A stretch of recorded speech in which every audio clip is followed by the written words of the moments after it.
La petite phrase du jour, vivez grâce à vos propres connaissances et forces. And talking about strength, ladies and gentlemen, let me give you some friendly advice. Shut your mouth. C'est ça, et je vous rassure tout de suite, fermer sa gueule dans ce genre de contexte n'a rien d'offensant, bien au contraire. Se oggi vi chiedo di chiudere la bocca, è per il vostro bene. If you want to know why shutting your mouth is so important, then keep watching.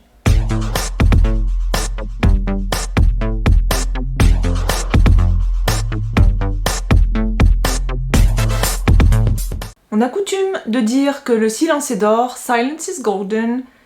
Il silenzio è d'oro. On perd souvent des occasions de se taire. Sometimes you should avoid talking and saying things. But today's video is about a book I read at the start of the summer. Ce livre m'a passionné et il y a vraiment un contraste entre le sujet qui peut sembler banal, la respiration, et l'impact énorme que cela a sur notre vie. The book is Breath, The New Science of a Lost Art by James Nestor, and I loved it. I loved it because it deals with something we are doing thousands of times every day, and it deals with the impact of breathing and the problems of not breathing the right way. Respirare è automatico eppure è una cosa essenziale. Mais tout d'abord, merci Renée. Renée is my middle school English teacher, but now she's a very close friend of mine.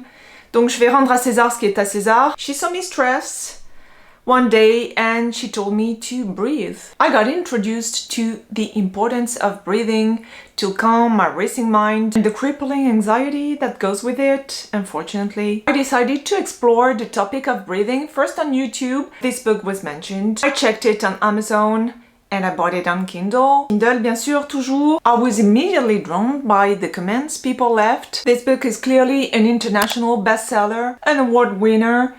Vraiment, les gens sont dithyrambiques quand ils parlent de ce livre. If you look at what people say about the book, it's mind-boggling. I have none other than Wim Hof recommending the book. L'homme de glace qui a basé toute sa carrière sur l'importance de la respiration. Si lui s'enthousiasme au sujet de ce livre, il y a fort à parier que ça vaut clairement le coup. Alcuni dicono che sia il miglior libro che abbiano mai letto. Dr. John Dollard, for example, this is the best book I've ever read. You won't be able to put it down. Je confirme, il est clairement difficile de s'en détacher, un peu comme de sa respiration d'ailleurs, pour employer le parallèle qui convient. Then you have utterly fascinating and counting. Vraiment des avis dithyrambiques. Le cœur du livre, en fait, c'est un peu cette dichotomie entre New Science, nouvelle science, and Lost Art, cet art perdu, quelque chose que nos ancêtres faisaient parfaitement, avec toutes les répercussions positives que cela avait pour eux, et ce que l'on a perdu en cours de route, et pourquoi on a perdu ça. The dichotomy you have in the title, James Nestor explores all throughout the book. So how can we breathe properly the way our ancestors did? And why? What's the science behind it? This is what the book is about. So I don't want to spoil it too much, but really, I cannot recommend it highly enough. Non svelerò tutto in questo video, ma sarei felicissima di darvi la voglia di leggere questo libro perché veramente è una meraviglia ed è importantissimo. The first takeaway from the book is there's a pandemic of ill breathing. Mal respirer, c'est un mal mondial. C'est une pandémie, nel mondo si respira male. Où est le problème?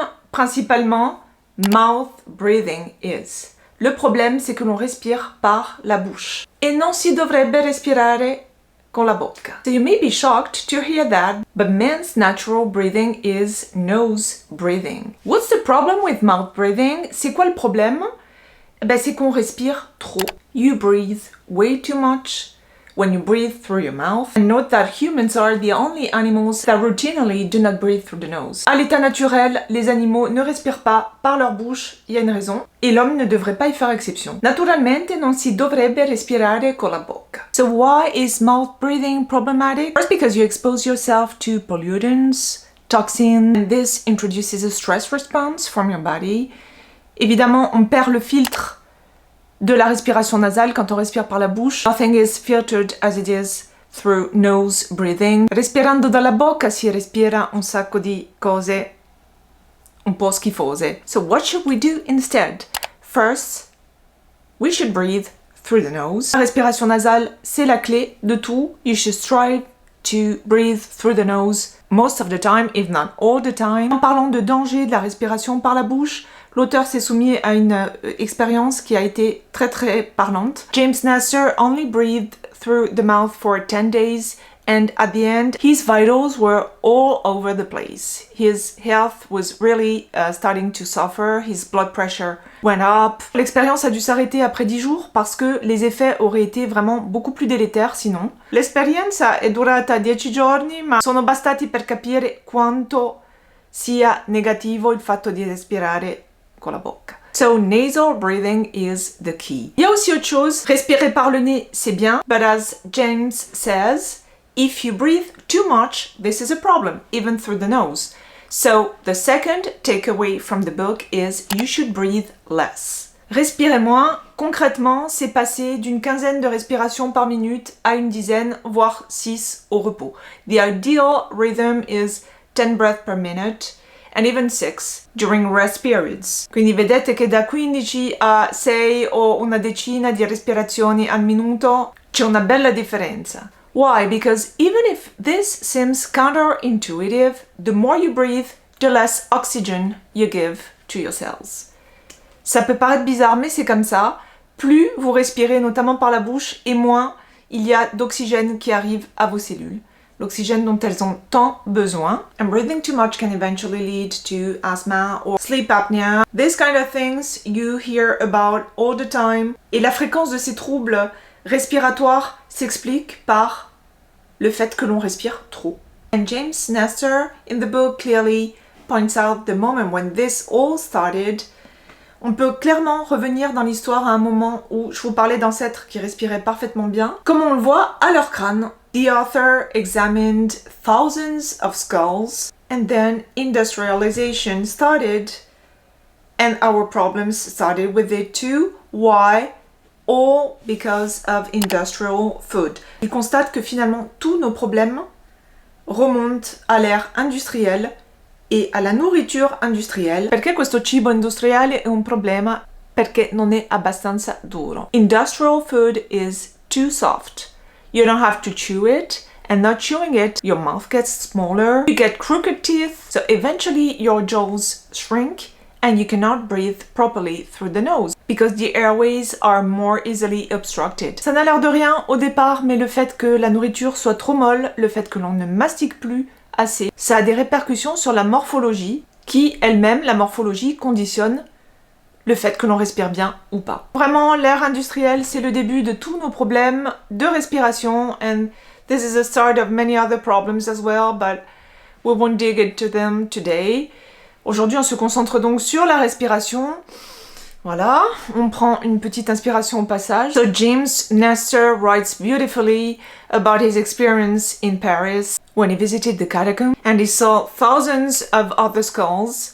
Mais à ce propos, il nous invite à vérifier en ligne. You can check skulls online. I didn't. Je l'ai cru sur parole, je ne l'ai pas fait, mais il nous invite donc à vérifier par nous-mêmes l'impact de cette nourriture industrielle sur la forme des crânes et donc sur la respiration. You have 3 parts in the book. Part 3 is clearly devoted to breathing practices. Alors lui, il a vraiment tenté des pratiques extrêmes. He went all in extreme breathing practices. But basically, what he advises us to do is breathe through your nose, breathe less, and with longer exhales. Longer exhales, like in 4-7-8 breathing, you breathe in for 4, you hold for 7, and you breathe out for 8. Or box breathing, you breathe in for 4, you hold for 4, you breathe out for 4 and you hold for 4. Il nous invite à constater les effets immédiats d'une expiration plus longue sur le rythme cardiaque, par exemple, sur la détente aussi. By breathing slowly, you can slow down your heart rate and you can achieve a clearer state of mind too. Si è chiaramente più calmi quando si respira più lentamente, non c'è paragone. Breathing less is important, but so is breathing out. Because if you don't fully breathe out, it means that eventually you breathe too much.